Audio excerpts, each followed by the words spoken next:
got a Poncho or Pancho, different ways people say and pronounce it, avocado tree here.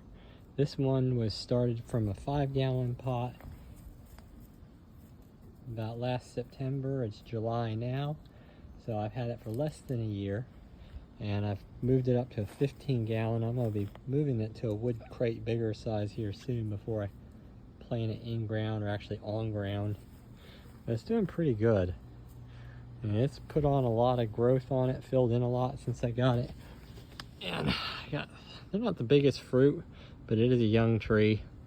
I got 3 on here. I had more, but I actually thinned them out. Let me see if this is ready. Oh, yeah, they came off not too bad. We'll ripen this and continue the video to show you. It's really nice, pretty fruit. I've seen people have like rings and cracks on these, but I'm getting some nice development on the trunk here, and this is less than a year old.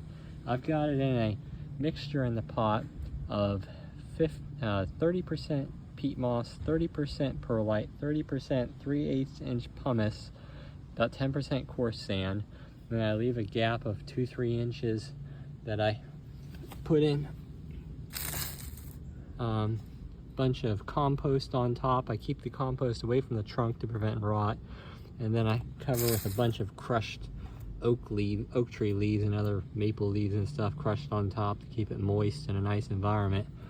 Let's ripen this up and see what we got taste-wise. Not bad for less than a year of having the tree. All right, it's Poncho or Pancho avocado. It's sat for about maybe 5 days, maybe 6-7 days. It gets kind of wrinkly looking. There was a little black spot that turned into a little bit bigger black spot. This is a less than 1 year old since I bought it in a 5-gallon container. So I actually cut up the first one I had, and it was still kind of like, when you pushed up here, it was still kind of like rubbery. And that was a big mistake because it was really not eatable.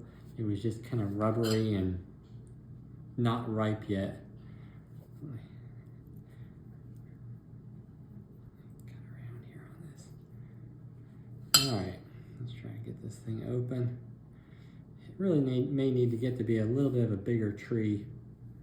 And the pit actually comes out, and it's not too hard. I'm gonna be growing this into another little tree. And I'll try cutting it up a bit.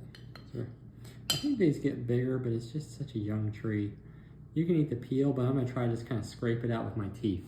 All right, never eaten one of these before. Wish me luck. I've eaten like Mexicola and stuff, having grown up out on the West Coast with some avocado trees in the LA area.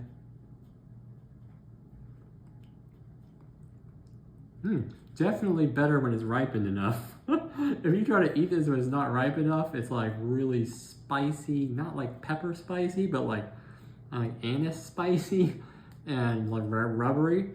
And now that it's actually ripened properly, and bear in mind that looked like a little nasty, wrinkly bad, but it has to get like this in order to get a proper ripeness going. Now I'm just kind of eating it right off. And this is actually pleasant. It's kind of buttery. Oh, I probably look horrible eating this. I'm doing this for the YouTube community of all you avocados out there, lovers out there, okay? It's actually quite pleasant. Creamy, buttery, there's not much to it, but it's such a young tree. You know, maybe they'll get bigger with some time. I'm gonna have to eat another piece here. Honestly, I think this flavor probably is a little better than the hash from the store. Call me crazy. You can kind of peel it off with your fingers like that. Look at that. You know, people say stuff and AI says stuff, but hey, this is real world right here. I like it. Yeah, if you have any kind of a spicy rubberiness with it, it needs to ripen more. What I did is I waited like pushing at the top up here when it's in the seed still, and when it still feels like rubbery, don't eat it yet. But when you can like squish it, that's when you know it's ready to eat. All right, thanks for joining.